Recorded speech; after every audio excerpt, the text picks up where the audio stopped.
మారుతిగాచెను అచెరు అంది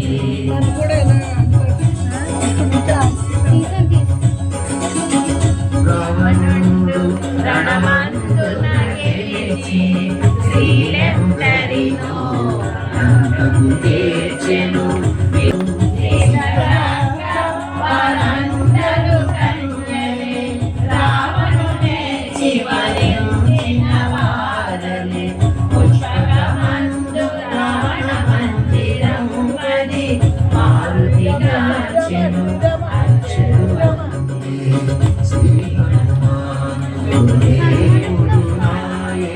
మనకు కనపడతారా